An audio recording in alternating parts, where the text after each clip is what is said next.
আমানত শব্দের অর্থ হচ্ছে যে বিশ্বস্ততা, আমানত শব্দের অর্থ হচ্ছে যে আস্থা, আমানত শব্দের অর্থ হচ্ছে যে দায়িত্ব, আমানত শব্দের অর্থ হচ্ছে যে রক্ষণাবেক্ষণ করা, নিরাপত্তা প্রদান করা। আজকে আমাদের ভিতরে আমানতদারিতার প্রচন্ড অভাব রয়েছে। আমানতদারিতা আমাদের ভিতর থেকে বিলুপ্তর পথে।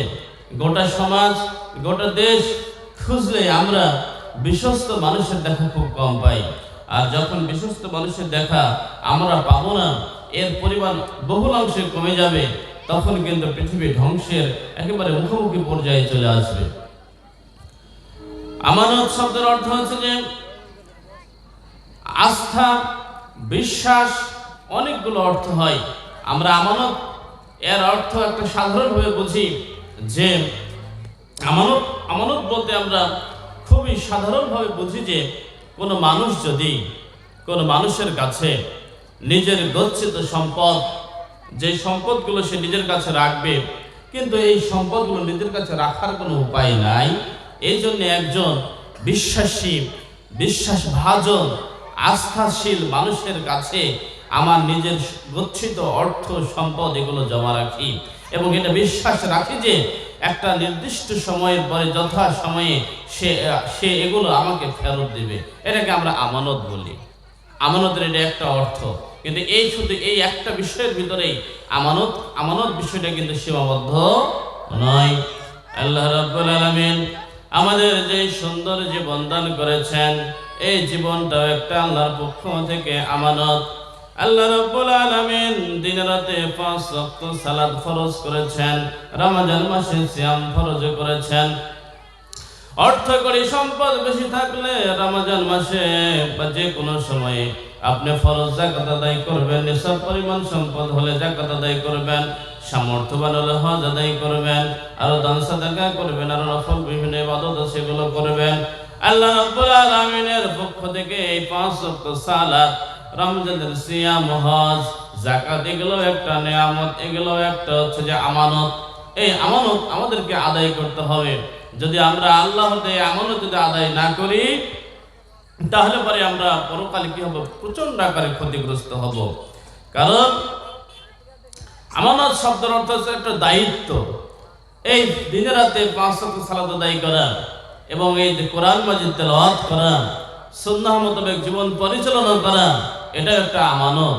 এই আমানতের কি করা যাবে না? খেয়ানত করা যাবে না। আমানতের বিপরীত হচ্ছে খেয়ানত। বিভিন্ন আরবি বিশেষজ্ঞগণ বলেছেন যে আসলে খেয়ানতের বিপরীত শব্দ হচ্ছে যে আমানত। তাহলে জীবনের যে কোনো স্থানে, যে কোনো জায়গাতে আমাদের কি করা যাবে না? কোনো কিছুর খেয়ানত করা যাবে না। আল্লাহ রাব্বুল আলামিন আমাদের উপরে কোরআনুল কারীম নাযিল করেছেন।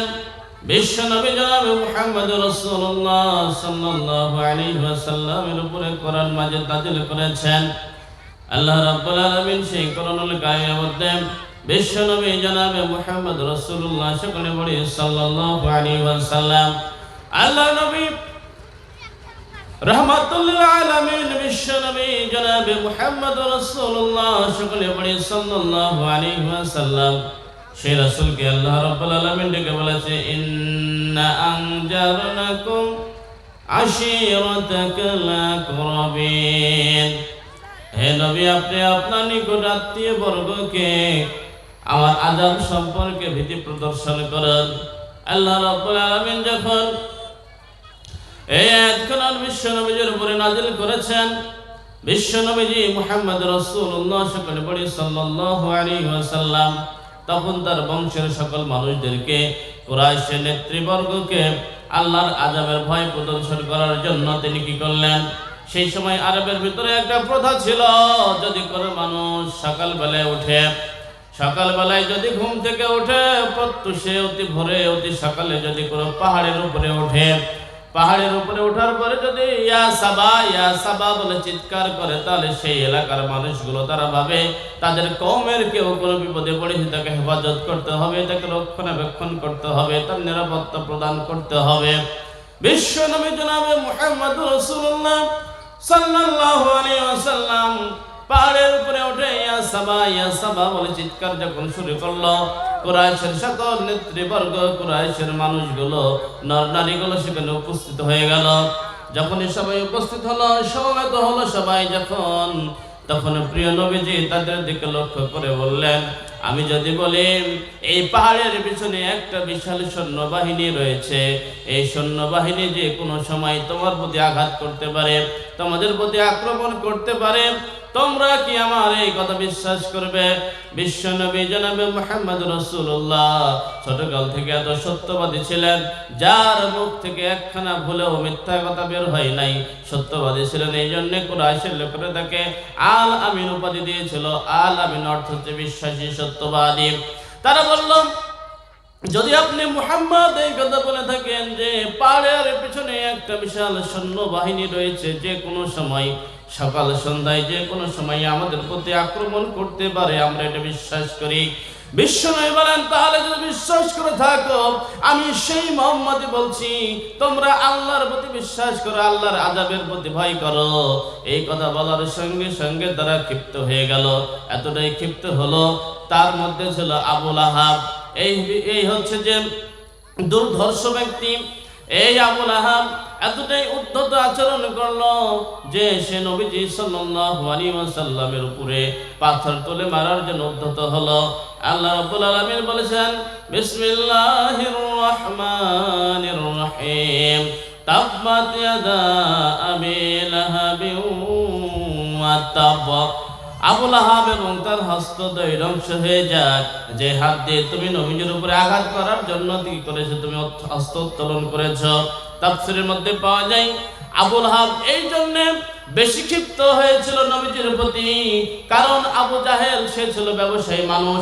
সেই সময় সে ব্যবসার কাজ কর্ম ছেড়ে সে ছিল বড় ধনী মানুষ, টাকা পয়সা আলা মানুষ, বিভিন্ন কাজকর্ম নিয়ে ব্যস্ত থাকতো।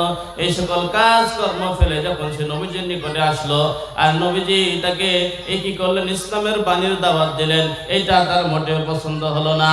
আজকেও অনেক আবু লাহাবের উত্তরসূরি আমাদের সমাজের মধ্যে আছে, যাদেরকে কোরআনের দাওয়াত দিলে তারা ক্ষিপ্ত হয়, তারা বিভিন্ন দোকানপাট, তারা বিভিন্ন ব্যবসা বাণিজ্য, সংসারের দুনিয়াবি সকল ব্যবস্থাপনা নিয়ে তারা ব্যস্ত থাকে। এই পুঁজিবাদী সমাজের মধ্যে তারা তাদের নিজেদের এই পৃথিবীতে ভোগ বিলাস সবকিছু করার জন্য তারা সকল সময় ব্যয় করতে পারে, কিন্তু আল্লাহর জন্য তাদের জীবন থেকে একটা ঘন্টাও তারা ব্যয় করতে চায় না। আবু জাহেল বলল যে আমি আমার কাজ কর্ম ফেলে এই জায়গাতে চলে আসলাম, আর তুমি আমাকে ইসলামের দাওয়াত দিয়ে আমার সময়টাকে নষ্ট করলে। আজকেও আমাদের সমাজে এরকম অনেক মুসলমান আছে, যাদেরকে যদি বলি 10টা মিনিট ভাই বসে কোরআনের আলোচনা শোনো, 10টা মিনিট বসে হাদিসের আলোচনা শোনো, কোরআনের মাহফিলে এসে 1 ঘন্টা তুমি সময় দাও, এই 1 ঘন্টা সময় দেওয়ার পেছনে তারা হাজারটা অজুহাত থাকে, হাজারটা টালবাহানা থাকে। এরা হচ্ছে আসলে প্রকৃত ইমানদার নয়, এরা হচ্ছে মুনাফিক। এরা সুযোগ পেলেই ধর্মের কাজ করে, আর একটু সুযোগ পেলেই ধর্ম থেকে এরা ছিটকে পড়ে। আল্লাহ রাব্বুল আলামিন যে অফুরন্ত সময় নিয়ামত আমাদের দিয়েছেন, এটা আল্লাহর পক্ষ থেকে একটা আমানত। এই আমানতের খেয়ানত করে যাবে না। আমি আমার ব্যবসা বাণিজ্য করতে সময় ব্যয় করলাম, আমি আমার সংসারে কাজকর্ম করতে সময় ব্যয় করলাম, আমি আমার ক্ষেত খামারে সময় ব্যয় করলাম, কিন্তু আল্লাহ রাব্বুল আলামিন বলবেন যে সময় তোমার জীবনে দিলাম, এটা কোরআনের মাহফিলে কতদিন ব্যয় করেছো, মসজিদে কতক্ষণ ব্যয় করেছো, কোরআন হাদিস শিক্ষার জন্য কতক্ষণ সময় তুমি ব্যয় করেছো, এই হিসাব কিন্তু আল্লাহর দরবারে আমরা কিন্তু দিতে পারবো না। তাহলে এই আবু লাহাব সে কি করেছিল, উদ্ধত প্রদর্শন করেছিল। সে আসলে চাচ্ছিল না যে আমার জীবনের সময়টুকু কোরআনের পথে ব্যয় হোক, সে চাচ্ছিল না যে নবীজির উপর আমি কথা শুনি। আল্লাহ রাব্বুল আলামিন আমাদেরকে তৌফিক দান করুন, যেন আমরা অতি তাড়াতাড়ি সকল কাজকর্ম ত্যাগ করে যেন আমরা কোরআনের মাহফিলে উপস্থিত হতে পারি। আল্লাহ রাব্বুল আলামিন আমাদের তৌফিক দান করুন। আল্লাহুম্মা আমিন। আল্লাহ রাব্বুল আলামিন এই কোরআনুল কারীম আমাদের উপরে, নবীজির উপরে নাজিল করেছেন। এই কোরআনুল কারীমের একখানা সূরা দিয়েছেন, সূরাতুল আহজাব। আহজাবের 72 নম্বর আয়াতে কারিমা আমি তেলাওয়াত করেছি। আল্লাহ রাব্বুল আলামিন এই আয়াতের মধ্যে বলেন, আউযু বিল্লাহি মিনাশ শাইতানির রাজীম, বিসমিল্লাহির রাহমানির রাহিম, ইন্না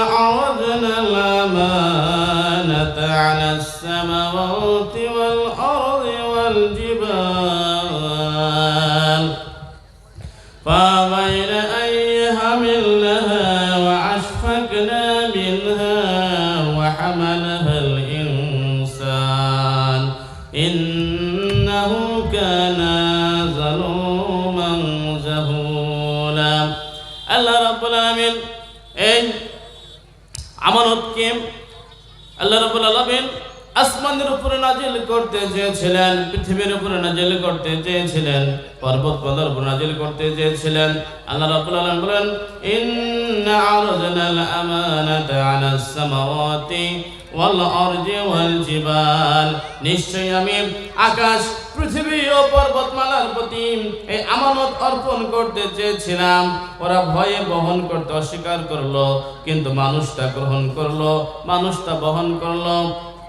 আল্লাহ রাব্বুল আলামিন বলেন ওয়া হামালাহাল ইনসান, মানুষটা বহন করলো। ইন্নাহু কানা যালুমান জাহুলা, নিশ্চয়ই সে অতিশয় জালেম ও অতিশয় অজ্ঞ। আল্লাহ রাব্বুল আলামিন আমাদেরকে বলছেন, আমাদের কোরআনের মধ্যে বলছেন যে এই আমানতকে আমি পাহাড়ের উপরে নাজিল করতেছিলাম, পাহাড় এটা নিতে অস্বীকার করলাম। জমিনের উপরে নাজিল করতেছিলাম, জমিন এটাকে অস্বীকার করলো। আমি কি করলাম, আসমানের উপরে নাজিল করতে চাইলাম, সে এটা অস্বীকার করলো। পাহাড়ের উপর নাজিল করতে চাইলাম, পাহাড়ে এটাকে অস্বীকার করলো, এর ভার বহন করতে পারবে না। কিন্তু আল্লাহ রাব্বুল আলামিন বলেন ওয়া হামালাহাল ইনসান, কিন্তু মানুষ এটাকে বহন করলো, মানুষ এটাকে গ্রহণ করলো। তাই আমানত আমাদের উপরে দিয়েছেন আল্লাহ রাব্বুল আলামিন। সকল বিষয়ে আমরা আমানতদার হব, আমরা আমানতের হেফাজত করব। কারণ তাহলে আদম আলাইহিস সালাম আমানত গ্রহণ করেছে মানুষ, তার মানে প্রথম মানুষ হচ্ছে হযরত আদম আলাইহিস সালাম। তিনি কি করেছেন, আমানত গ্রহণ করেছেন যে এই মানুষ এটাকে বহন করবে, এর হেফাজত করবে। তিনি ভেবেছিলেন যে আমানতের মাধ্যমে আল্লাহ রাব্বুল আলামিন যারা আমানতদার হবে, আল্লাহ রাব্বুল আলামিন দুনিয়াতে তাদের ক্ষমা করবেন, পরকালে তাদের নাজাত দিবেন, সম্মানিত করবেন। দুনিয়াতে নাজাতের জন্য আর পরকালে মুক্তির জন্য আদম আলাইহিস সালাম আমানতকে নিজের উপর গ্রহণ করেছেন। ইসলামের শুরু থেকে নিয়ে আদম আলাইহিস সালাম থেকে নিয়ে মুহাম্মদ সাল্লাল্লাহু আলাইহি ওয়াসাল্লাম পর্যন্ত যত নবী এবং রাসূল দুনিয়াতে এসেছেন, সকলে তারা আমানতদার ছিলেন, সকলে আমানতের কথা প্রচার করেছেন, সকলকে সমাজ সংস্কারের কথা বলেছেন, নিজেরাও সমাজ সংস্কার করেছেন। আজকে আমরা আমাদের গোটা সমাজ খুঁজে আমানতদারিতা খুঁজে পাই না। এলাকাতে আমরা যদি কোনো মানুষ, এখনো খুব বেশি মানুষ খুঁজে পাই না যে মানুষের কাছে আপনি আপনার সম্পদ যদি ঠিকমতো রাখেন, এই সম্পদটা ঠিকমতো আপনাকে ফেরত দেবে। আমরা এমন মানুষ খুঁজে পাই, খুব কম পাই, যে আপনি মানুষকে কি করবেন, একটা গোপন কথা বলবেন, এই কথাটা তাকে বললেন যে কথাটা তুমি বাইরে প্রচার করবে না, তার মানে গোপনীয়তার আমানত, এটা হেফাজত করতে হবে। এভাবে আপনি আপনার যে কোনো বিষয়ে, আপনি যদি কোনো স্কুলের শিক্ষক হয়ে থাকেন, আপনি যদি কোনো প্রতিষ্ঠান মাদ্রাসার শিক্ষক হয়ে থাকেন, তাহলে ছাত্রগুলোকে পড়ানোর দায়িত্ব, তার মানে আপনি এখানে ছাত্রদের আমানতদার। এই ছাত্রদের সঠিকভাবে লেখাপড়া করার দায়িত্ব আপনার। এই জায়গায় যদি আমি সঠিকভাবে দায়িত্ব পালন না করি, তারপরে আমি কি করেছি, আমার আমানতের খেয়ানত করেছি। যখন কোনো মানুষ বিবাহ করতে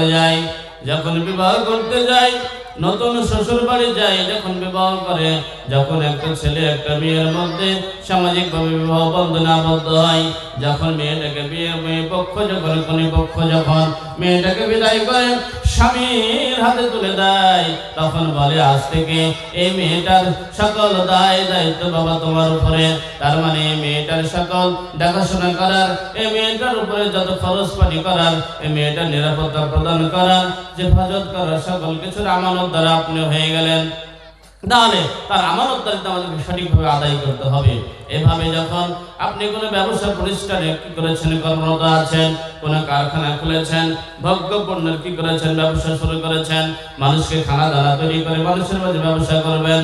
এই ব্যবসা বাণিজ্য যখন করবেন, মানুষ আপনার কোম্পানির, আপনার দোকানের, আপনার কারখানার পণ্যগুলো যখন ক্রয় করবে, এই পণ্যগুলোকে যদি আপনি সঠিকভাবে মানুষের মধ্যে বিতরণ করতে পারেন, আপনি যদি কোনো ভেজাল জিনিস না মিশান, তাহলে আপনি সঠিক আমানতদারিতা রক্ষা করলেন। যদি অতি লোভের আশাতে অধিক মুনাফা লাভের আশাতে যদি ভালো জিনিসের মধ্যে নোংরা জিনিস, ভালো জিনিসের মধ্যে ভেজাল জিনিস মিশিয়ে যদি অধিক মুনাফা লাভের জন্য আপনি যদি কি করেন, ব্যবসা বাণিজ্য করতে থাকেন, আপনি কি করলেন, আপনি আমানতদারিত্ব রক্ষা করতে পারলেন না। আজকে আমরা দেখতে পাই যে সকল এলাকাতে ভেজালের ছয়লাভ, কারো ভিতরে আমানতদারিত্ব নাই। কয়েকদিন আগে আমি দেখলাম আমাদের বাড়ি চারঘাট, রাজশাহী চারঘাটে প্রচন্ড কুসুরের গুড় হয়, আখের গুড় হয়, খেজুরের গুড় হয়। আপনারা জানেন কয়েকদিন আগে ভোক্তা অধিকার একটা তল্লাশি চালিয়েছে, যেখানে দেখানো হয়েছে যে কোনো গুড় নাই, শুধু চিনি আর রং আর কেমিক্যাল মিশিয়ে গুড় তৈরি করছে, আর সেই গুড়কে বিক্রি করছে 110-20 টাকা কেজি, অথচ সেখানে গুড় নাই। তাহলে এইভাবে মানুষকে ঠকাচ্ছে, তাহলে তার ব্যবসার ক্ষেত্রে আমানতদারিতা নাই। সে শুধু ধরে নাই যে চালের ব্যবসা করে, এক চালের মধ্যে এক চাল মিশিয়ে দাম বাড়িয়ে দেয়, যে দুধের ব্যবসা করে দুধের মধ্যে পানি মিশিয়ে কি করে বেশি করে দেয়, যে গুড়ের ব্যবসা করে গুড়ের মধ্যে চিনি মিশিয়ে বেশি করে দেয়। যে যেখানে রয়েছে সে সেখান থেকে তার আমানতদারিত্বকে নষ্ট করে চলেছেন। যারা এই আমানতদারিত্বকে রক্ষা করবে না, আমানতদারিতা হেফাজত করবে না, কিয়ামতের মাঠে আল্লাহ রাব্বুল আলামিন তাদের আটকিয়ে দিবেন। বিশ্বনবী জনাবে মুহাম্মদ রাসূলুল্লাহ সাল্লাল্লাহু আলাইহি ওয়াসাল্লাম হযরত আবু হুরায়রা রাদিয়াল্লাহু তাআলা আনহু এবং হুযায়ফা রাদিয়াল্লাহু তাআলা আনহু থেকে বর্ণিত, তিনি বলেন যখন কিয়ামত কায়েম হয়ে যাবে, তখন মানুষগুলো যখন উঠবে তাদেরকে জান্নাতে যাওয়ার জন্য ডাকা হবে। আল্লাহ নবী বলেন একদল মানুষ উঠে আসবে, তারা বলবেন, তাদেরকে জান্নাতে যাওয়ার কথা বলা হবে, কিন্তু জান্নাতে যখন যাবে তখন জান্নাতে যাওয়ার জন্য জান্নাত তখন বন্ধ থাকবে। তখন তারা আসবে হযরত আদম আলাইহিস সালামের নিকটে, এসে ডেকে বলবে, হে আদম আলাইহিস সালাম, আপনি দুনিয়ার প্রথম নবী, প্রথম মানুষ, আপনি আল্লাহ রাব্বুল আলামিনের নিকটে অনুমতি চান, জান্নাতের দরজা খুলে দেওয়া হয়। আদম আলাইহিস সালাম বলবেন, লাস্তু বিসাহিবি জালিকা, আমি তো এটার যোগ্য নই। আমি কি করেছিলাম, আমি তোমাদের প্রথম পিতা আদম, আমার ভুলের কারণে মানুষ জান্নাত থেকে দুনিয়াতে বহিষ্কৃত হয়েছে, জান্নাত থেকে দুনিয়ায় চলে গেছে। আজকের দিনে আমার কোনো যোগ্যতা নাই আল্লাহর কাছে এই কথা বলার যে তুমি জান্নাত খুলে দাও, বরং তোমরা চলে যাও আমার সন্তান, আমার পুত্র ইব্রাহিম খলিলুল্লাহর নিকট। কারণ ইব্রাহিমকে আল্লাহ রাব্বুল আলামিন খলিলুল্লাহ হিসেবে গ্রহণ করেছেন, বন্ধুরূপে গ্রহণ করেছেন। তুমি যদি ইব্রাহিমের নিকটে যেতে পারো, তাহলে ইব্রাহিম যদি সুপারিশ করে আল্লাহ রাব্বুল আলামিন তোমাদেরকে জান্নাতে যাওয়ার অনুমতি দিয়ে দিবেন। তারা যখন ইব্রাহিমের নিকটে যাবেন, ইব্রাহিম আলাইহিস সালামের নিকট যখন যাবে, তিনি একইভাবে বলবেন, লাস্তু বিসাহিবি জালিকা, আমি তো এটার যোগ্য নই, আমি তো এটার যোগ্য নই। আজকের দিনে আল্লাহর কাছে সুপারিশ করার আমার কোনো ক্ষমতা নাই, বরং তোমরা কি করে যাও, মুসা কালিমুল্লাহর নিকটে যাও। মুসার সাথে আল্লাহ রাব্বুল আলামিন সরাসরি কথা বলেছেন, তিনি অনেক বড় মানের মর্যাদাশীল রাসূল, তুমি তার নিকট, তোমরা তাদের নিকটে যাও। মানুষজন যখন তার নিকটে যাবে, তখন মুসা আলাইহিস সালাম বলবেন, আমি তো এটার যোগ্য নই, লাস্তু বিজালিকা সাহিবিন, আমি তো এটার যোগ্য নই, বরং তোমরা ঈসা রূহুল্লাহর কাছে যাও, ঈসা নবীর নিকটে যাও। কারণ আল্লাহ রাব্বুল আলামিন তার কথা শুনতে পারেন, তোমরা তার নিকটে যাও। ঈসা নবীর নিকটে যখন যাবে মানুষজন, ঈসা নবী বলবেন, লাস্তু বিজালিকা সাহিবিন, আমি এটার যোগ্য নই, তোমরা বরং যাও শেষ নবী, শেষ আখের নবী পয়গম্বর হযরত মুহাম্মদ রাসূলুল্লাহ, সকলে জোরে সোরে পড়ি সাল্লাল্লাহু আলাইহি ওয়াসাল্লামের নিকটে যাও। তিনি যদি সুপারিশ করতে পারবেন, তখন নবীজি বলেন, তখন মানুষ আমার নিকটে আসবে, আমি তখন উঠে দাঁড়াবো এবং কি করব, আল্লাহ নিকটে আমি জান্নাত খোলার অনুমতি চাইব। আল্লাহ যখন জান্নাত খোলার অনুমতি চাইবে, আল্লাহ তখন ইমাদ জেনে আল্লাহ আমাকে জন্য অনুমতি দিয়ে দেবেন। আল্লাহ রাব্বুল আলামিন যখন অনুমতি দেবেন, হযরত হুযায়ফা বলেন, যখন অনুমতি দেওয়া হবে, তখন একটা দল জান্নাতের মধ্যে পুল পার হয়ে যাবে, যেটাকে পুলসিরাত বলি, পুল পার হয়ে যাবে একেবারে বিদ্যুতের গতিতে। হুযায়ফা রাদিয়াল্লাহু তাআলা আনহু বলেন, বিদ্যুতের গতি মানে কি? তিনি বলেন, তুমি কি দেখোনি বিদ্যুৎ কত গতিতে আসে আর কত গতিতে চলে যায়? একটা দল যাবে বিদ্যুতের গতিতে, নবীজি বলেন আরেকটা দল জান্নাতের পুল পার হয়ে চলে যাবে, সেটা হচ্ছে যে বাতাসের গতিতে। তিনি বলেন আরেকটা দল যাবে, সেটা হচ্ছে পাখি ওড়ার গতিতে। নবীজি বলেন আরেকটা দল যাবে মানুষ দৌড় দিলে যেরকম গতি হয় সেরকম গতিতে। আর তিনি বলেন আরো কিছু মানুষ যাবে ওই পুলসিরাত পার হয়ে যারা শেষরাতে আর কিছু সেই সময় আল্লাহ রাব্বুল আলামিন রেহেমকে এবং আমানতকে সেই পুলসিরাতের দুই পাশে দাঁড় করিয়ে দিবেন। যাদের ভিতরে আমানতদারিতা ছিল না, যারা রেহেমের সম্পর্ক নষ্ট করেছে, আত্মীয়তার সম্পর্ক নষ্ট করেছে, রাসূলুল্লাহ সাল্লাল্লাহু আলাইহি ওয়াসাল্লাম বলেন পুলসিরাতের দুই পাশে দুইটা আকড়া লাগানো থাকবে। এই আকড়াগুলিকে অনুমতি দেওয়া হবে কিছু কিছু মানুষকে ধরার জন্য। বিশেষ করে বলা হয়েছে এই পাশে আমানতদারিতা, ওই পাশে আত্মীয়তার সম্পর্কে আল্লাহ রাব্বুল আলামিন দাঁড় করে দেবেন। যাদের ভিতরে এই দুইটা গুণ থাকবে না, বিভিন্ন কারণে অকারণে আত্মীয়তার সম্পর্কে ক্ষুণ্ণ করেছে, নষ্ট করেছে, বিভিন্ন লাভের সাথে বিভিন্ন প্রলোভনের দ্বারা নিজের আমানতদারিতাকে নষ্ট করেছে, তাদেরকে আঁকড়া যখন ধরবে তারা জাহান্নামের তলে পড়ে যাবে। হুযায়ফা রাদিয়াল্লাহু তাআলা আনহু বলেন, আমার জীবনের কসম, আমার প্রাণের কসম, আমার জীবন কুরবান হোক, আমি যিনি বলেছেন যে জাহান্নামের গভীরতা হচ্ছে যে জাহান্নামের নিচের তলা দূরত্ব হচ্ছে যে 70 বছরের পথ। অর্থাৎ একটা জাহান্নামের ভিতরে যদি একটা পাথর ছেড়ে দেওয়া হয়, একটা মানুষ ছেড়ে দেওয়া হয়, তাহলে পরে ওই জাহান্নামের তলাতে সেই পাথরটা পৌঁছাতে সময় লাগবে 70 বছর। একটা যদি মানুষকে যদি জাহান্নামে ফেলে দেওয়া হয়, সেই জাহান্নামের তলাতে সময় লাগবে 70 বছর। তারপরে আমানতদারিতা আর যদি আত্মীয়তার সম্পর্কের প্রতি যদি আমরা মূল্যায়ন না করি, বিভিন্ন ছলে বলে ঘোষণে যদি নিজের স্বার্থ সিদ্ধি উদ্ধারের জন্য দুনিয়াকে নিজের প্রবৃত্তির পূজারী হয়ে নিজের প্রবৃত্তিকে স্বার্থ সিদ্ধি করার জন্য যদি আমরা সকল কাজে যদি আমরা নিজেকে কি করি, আমরা যদি উদাসীনতার সহিত সচেতনতার সহিত না হয়ে যদি আমরা উদাসীনতার সহিত যদি আমরা আমাদের কাজকর্মগুলোকে পরিচালনা করি, তাহলে পরে কিন্তু পরকালে আমরা ক্ষতিগ্রস্ত হব। আল্লাহ রাব্বুল আলামিন আমাদের সবাইকে সঠিকভাবে আমানতদারিতা গ্রহণ করার, আমানতদার হওয়ার তৌফিক দান করুন। সকলে আল্লাহুম্মা আমিন। আল্লাহ রাব্বুল আলামিন আজকের মাহফিলকে আমাদের জন্য কবুল করুন। সকলে আল্লাহুম্মা আমিন। এখনো যারা বিভিন্ন দোকানে, বিভিন্ন মোড়ে এবং বাড়িতে যারা এখন অবস্থান করছেন, সম্মানিত ভাইয়েরা, সম্মানিত মা এবং ভগ্নীগণ, আপনারা আপনাদের সকলের খুব জরুরি কাজগুলিকে তাড়াতাড়ি সমাধান করি আমাদের মাহফিলের প্যান্ডেলে এসে উপস্থিত হন। এবং বিশেষ করে মা এবং বোনেদের বিশেষ করে অনুরোধ করব, আপনারা আপনাদের সকল কাজকর্মগুলোকে অতি তাড়াতাড়ি সমাধান করে আপনারা আপনাদের প্যান্ডেলে এসে উপস্থিত হন। আমাদের আলোচকগণ এখন থেকে সুন্দর করে আলোচনা করবেন, কোরআন এবং হাদিসের আলোচনা করবেন। এখানে অত মাহফিল হয় না। একটা দিন, একটা ঘন্টা, একটা সময়, আজকের জীবনের একটা সময় আপনারা আল্লাহর রাস্তায় কুরবানি করবেন, এই আশা আপনাদের কাছে রাখি। আল্লাহ রাব্বুল আলামিন আমাদের সবাইকে কবুল করুন। সকলে আল্লাহুম্মা আমিন। বারাকাল্লাহু লানা ওয়া লাকুম ফিল কুরআনিল আযীম ওয়া নাফা'না ইয়্যাকুম বিল যিকরিল হাকীম। আখিরু কালাম আস্তাগফিরুল আযীম লি ওয়া লাকুম ওয়া লিজামিল মুসলিমিন ফাস্তাগফিরুহু ইন্নাহু হুয়াল গফুরুর রহিম। আসসালামু আলাইকুম ওয়া রাহমাতুল্লাহি ওয়া বারাকাতুহু।